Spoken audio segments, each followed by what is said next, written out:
Mr Speaker, before the election this Prime Minister said he would lower energy bills by £300. Since he took office they've gone up by £149. He said he would protect the winter fuel payment, but now he's in power he's stripped it off our pensioners. And he said he lined up for many photos with waspy women, saying he'd have their backs, and he's just betrayed them in the most scandalous way possible. This is now the defining characteristic of this one-trick phony Prime Minister who says one thing and does another. In Scotland the SNP are 16 points ahead in the polls. Does he understand? Does he understand why the people of these islands, especially those of us in Scotland, treat him with such contempt? They used to ask those questions.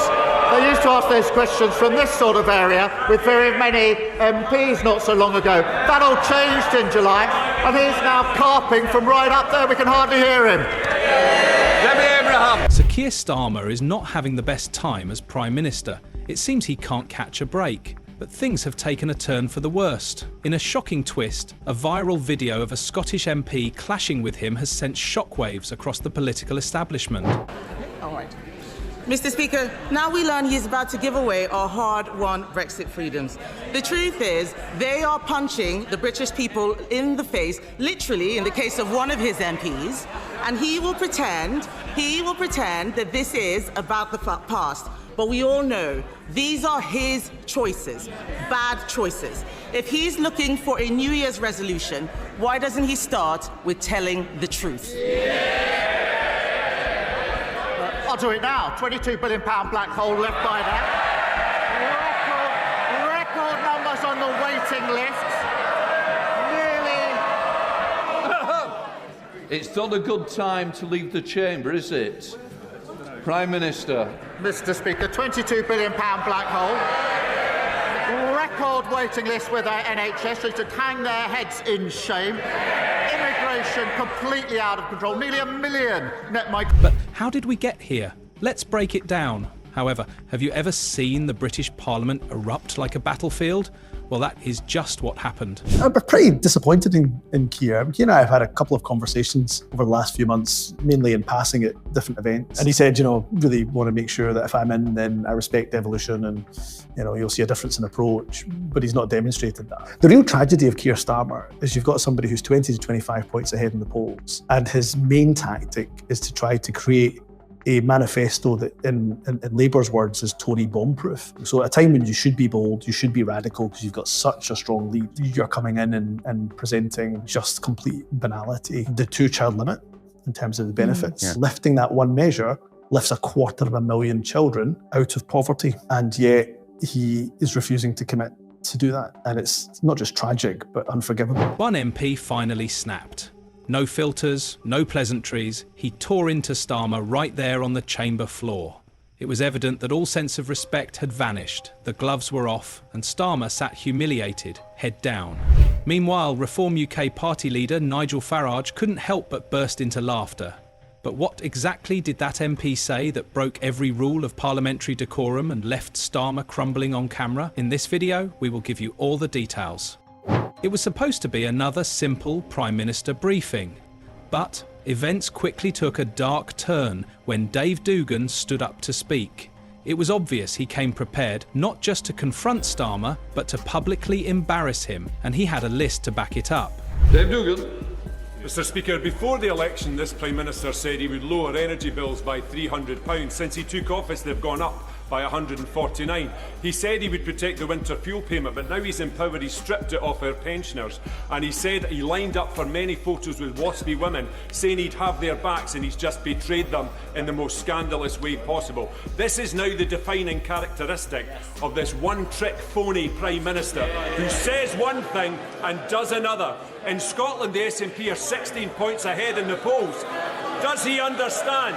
Does he understand why the people of these islands, especially those of us in Scotland... The attack wasn't just loud, it was lethal. Starmer sat frozen, unable to respond, as the truth ripped through his carefully polished image like a blade through paper. For years, he sold the public hope. He promised to protect pensioners, to stand up to energy giants, to fight for working people. But it was all a performance, a staged illusion, funded by corporate power. I witch hunted in the the most vicious way I've ever seen in my lifetime. And I've been a member of the Labour Party for a long, long time. You have absolutely said you had 10 pledges, you were going to carry on the Corbyn legacy. And ever since, you've done nothing but distance yourself from the ideas which tens of thousands of people joined the Labour Party to support, and all you've done is feed into the Tory ideology of not supporting strikes, of carrying on with the privatisation of our health service. You're doing everything to feed into a Tory victory, because we may as well have a Tory if we have a person like you who lies to the party. It's dishonesty. Thank you very much. And our health service is going right down the pan, and you have a big responsibility, the working class people of this country. Can you move back, please? Excuse me. You're just, don't be getting physical. No, I'm not touching you. Can you move back then, please? You're touching my breast. Can you move back, please? Now move back. And now the mask has slipped. The winter betrayal is no longer a whisper, it's a national scandal. A secret £4 million donation, dark money from fossil fuel hedge funds, and vulnerable pensioners left to freeze while Starmer smiles in photo apps are just some of the details that emerged after the SNP MP pointed out Starmer's failed promises, and it has ignited full-blown national debate. But it gets crazier, and just when you thought Labour couldn't have any darker secrets, they find ways to disappoint you. They have betrayed the British public. Let's break it down. I've never done this before, but I am so angry. With Keir Starmer? I am so angry with him. How dare he rank me as a thug? I wouldn't know what the right or the left or anything is, but how dare he? We are angry. Yeah. We're very angry. You're fed up? I'll tell you something, I could sit and cry. I never thought in my lifetime I would see my country, who I have served and I have loved all my life, with someone tainting me with the same thought, experience as a thug. Yeah, I know. I've never done anything wrong with my life. I was never ever brought up a racist, and I will never ever be one. But how dare he? Details have emerged that the Labour Party's largest donation came from a Cayman Islands registered hedge fund with shares in fossil fuels, arms manufacturers and private healthcare. The report, a work of a private investigator, revealed that Starmer took £4 million sterling, 0 pence, from a hedge fund that invests in everything he claimed to hate, basically on a tax haven that Labour claimed that they want to clamp down on before the elections. Interestingly, the donation fell within the 1-week window where Labour didn't have to declare it until after the election. Now that looks shady, because it is likely possible they were trying to maybe hide. If that is not betrayal, I don't know what is. I'm witch hunted in the most vicious way I've ever seen in my lifetime. And I've been a member of the Labour Party for a long, long time. You have absolutely said you had 10 pledges, you were going to carry on the Corbyn legacy.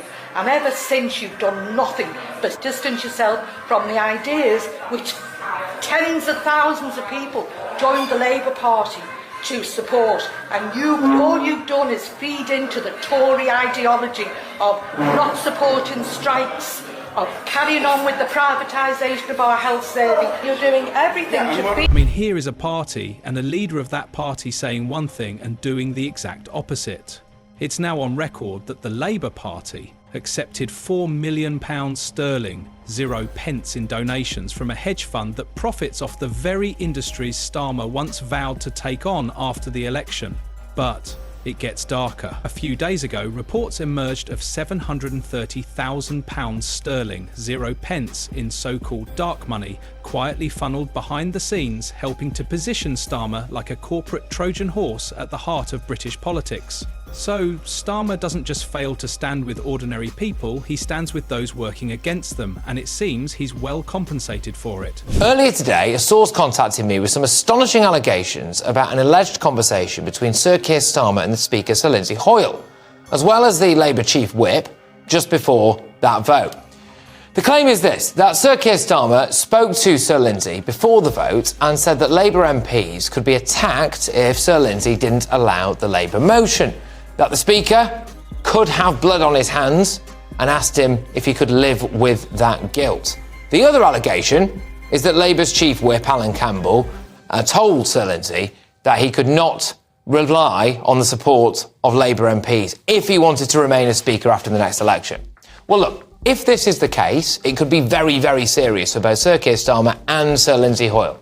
Sir Lindsay now has 93 MPs who have said that they have no confidence in him, and today MPs have written to the Speaker to demand a Privileges Committee investigation into what happened. That is the other big development, so I will just reiterate that. Today, MPs have written to the Speaker to demand a Privileges Committee investigation into what happened. So that is the same committee that did for Boris Johnson. Then came the betrayal of the elderly. The very pensioners Starmer once smiled with, posed beside and pledged to protect. Once again, SNP Dave wasn't about to let Starmer or the public forget that broken promise. Without a fight. He made a solemn promise to protect the most vulnerable, to shield pensioners from the harsh bite of winter by safeguarding their winter fuel payments. But where is that promise? Now lost in the cold language of policy papers and buried beneath press releases that speak more of betrayal than compassion. Again, a lengthy moment of silence followed after his speech before some of the opposition began cheering. Now, for those that don't know, Starmer recently suggested that scrapping winter fuel payments would somehow boost the economy. How that equation adds up, only he seems to know. The nose is in the trough thing. The working man and woman north of Watford Gap, not in Islington, not in Islington, are appalled by what they see. And what's so bad about it, in my mind, Dave, is that politics is in the gutter anyway. People's respect for politicians is at an all-time low after the Tories. I mean, somebody said to me, Dave, let me tell you, somebody said there's not much difference between the Tories and Labour. The Tories do rent boys and cocaine and Labour just get free suits and glasses. And that's how it looks. I was a Member of Parliament for 9 years. My partner and I brought up 3 children, and for those 9 years, I only took the wage of the average factory worker in Coventry, less than half an MP's salary. The rest went to charities and went to strike funds and to other causes and so on. Not once did I take freebies for glasses or for clothes. When my kids wanted somewhere quiet, they had to go in the bedroom to do it. This is if you're just tuning in. Well done, Dave Nellis. I wanted to say this for anybody moving in, tuning in, thinking, what's he done today? Yesterday he said sausages. Today, Starmer, under more pressure for a £20,000 worth of accommodation from Lord Back Alley. It turns out, ladies and gentlemen, that he had free accommodation in this 18 million... But let's be clear, this isn't just policy gone cold. It's a deliberate act of indifference. In making this choice, he effectively told elderly people that they're dispensable, and that chasing votes and polishing a public image matters more than protecting those who might otherwise face another brutal winter without warmth in the next few months. It wasn't a difficult decision for him. Frankly, it was an easy one for a man who feels no real connection to the people he once promised to fight for when he got into office. As SNP Dave released a document to show the details of the £4 million sterling 0 pence donation, Nigel Farage let out a loud laugh as the document dispelled any doubt of the donation being a rumour. That the welfare system can be a nightmare to navigate and does indeed need reform. But could we have less of this rhetoric about his £5 billion package of disability benefit so-called reform being moral? There is nothing moral about cutting benefits for what may be up to 1 million people. This is not about morality. This is about the Treasury's wish to balance the country's books on the back of the most vulnerable and poor people in this society. Mr. Speaker, she's a passionate advocate and has been for a long time on this issue, and I pay tribute to that. But as she rightly acknowledges, the current system is broken, and this is where I disagree with her. I think 1 in 8 young people not in employment, training or education. That's 1 million young people. I think that's a moral issue, Mr. Speaker, because all the evidence suggests that someone in that situation at that stage of their life is going to find it incredibly difficult ever to get out of that level of dependency. That cuts across the opportunity and aspiration. It's the root of my values and Labour values about how we take working people forward. So I do see it as a moral issue. I'm not going to turn away from that. I am genuinely shocked that 1 million people, young people, are in that position. Frankly, SNP MP Dave didn't just speak or expose Starmer, he put him up for public execution. An execution of a political fraud. Every sentence hit harder than the last. This Prime Minister isn't a leader, but a puppet, and the strings are being pulled by corporate donors in offshore tax havens. And this isn't just about the money, it's about what that money bought. Silence, complicity, and a betrayal so deep it should disqualify him from ever speaking about morality again. It was obvious Starmer lied to the very people he claimed to represent. He made promises to pensioners, workers, and women who lost their pensions, and every single promise was broken. Most of us in this place will understand that education is the route out of poverty, but that's made all the harder when the macroeconomic position in which you find yourself subject to is so much set up against you. I will give way, Madam Deputy Speaker. I wasn't expecting it after 25 seconds, but just because the honourable gentleman mentioned education, how does he view the defining mission that Nicola Sturgeon set to completely eradicate the attainment gap in Scotland? Was it a success or not? Well, much as it pains me, Madam Deputy Speaker, I'll credit the honourable member for Murray with a little bit more wit than that. If he thinks that 300 years of this union and the effect that it's had on the people of Scotland, particularly the poorest people in Scotland, can be eradicated over a period of about a decade, then he's more naive than I thought. But let me talk to him. He likes rhetoric, Madam Deputy Speaker. He's not so keen on facts, though. And whilst we are very, very cited in Scotland and my colleagues in the Scottish Government the challenges of closing the attainment gap and doing the right thing by our young people, real life is much harder than that. And what governments can do and the levers they can pull, particularly constrained governments like my colleagues who exist under the profoundly suboptimal circumstance of devolution, is pull on levers with investment in education. And the Scottish Government, the honourable member for Murray might like to know, invests £1,758 per child in Scotland, compared to England's £1,439. In Scotland, his constituents... Why? Because of a £4 million buyout betrayal. The impact of those words was immediate. Starmer didn't respond. He didn't argue, didn't fight back, but how could he? The paper trail had already exposed him. The public promises, the video clips and the campaign speeches all said one thing, but the policies, the donations and the brutal winter reality proved something else entirely. Farage's laughter was no longer just mockery. It was the sound of someone watching a rival implode. And the chamber buzzed with the weight of what had just happened. It was clear a line had been crossed. The gloves were off, and Starmer's carefully managed image had been torn apart in real time, and no spin doctor could put it back together.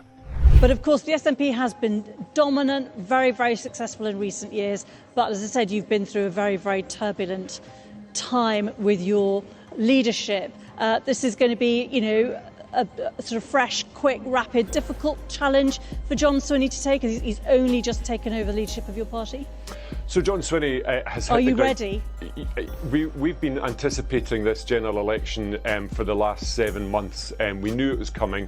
The government, under this Tory government's been on its knees for the last 2 years. So we know there's an election coming. We've been on election footing. We're out speaking to people on the doors, communicating our message. But to your specific point about John Swinney, let me assure you that John Swinney... At that moment, in front of MPs, the press and the watching public, Keir Starmer wasn't the Prime Minister. He was the defendant in a trial of truth, and he had no defence. Again, you should ask yourself, what does a hedge fund based in the Caribbean expect in return for £4 million sterling, 0 pence? A thank you letter, not really. Rather, they expect influence, They expect silence, and they expect policies that serve their profits, not the people's needs. And that's exactly what they are getting. Starmer didn't attack the energy giants robbing people blind. He protected them. He didn't raise taxes on the rich. He protected them. He didn't fight private healthcare interests, but took their money. And all the while, he stood in front of the British public, smiling, talking about our decisions as if abandoning the poor was an act of courage. Starmer hadn't just failed to deliver on promises, he had orchestrated one of the most cynical political deceptions in modern history. Behind every carefully rehearsed speech, behind every televised appearance where he claimed to stand with the people, lay a secret agenda. One funded by hedge funds, steered by lobbyists, and protected by legal loopholes that allowed him to collect massive offshore donations without scrutiny. But the betrayal runs deeper than even the money. It's about who Starmer pretended to be versus who he truly is. For instance, during the Labour leadership campaign, he made solemn pledges such as public ownership of rail, mail, energy and water, higher taxes on the rich, scrapping tuition fees, strengthening trade unions and a new deal protecting pensioners, which will reverse Tory austerity. Every single one of those promises was broadcast to the world. He didn't mumble them behind closed doors, but screamed them into microphones, signed them and waved them in the faces of desperate people clinging to hope after years of Tory devastation. But what happened next? All of those pledges were quietly deleted. Websites were scrubbed, speeches were rewarded, journalists were brushed aside, and Starmer, now in power, acts as though those promises were never made. The moment he took control, the Labour Party launched a silent purge, not just of policies, but of people. The right-wing base that elected him was sidelined, smeared, pushed out, and replaced with PR managers, corporate donors, and poor people were left out. This is no longer the party of the working class. It's a machine, a polished focus group, a donor-driven product designed to make billionaires feel comfortable while the poor are told to tighten their belts. It is a sad reality for those who trusted Starmer to fight for them. If you want more videos like this, don't forget to like, share and subscribe to the channel for more insights into British politics.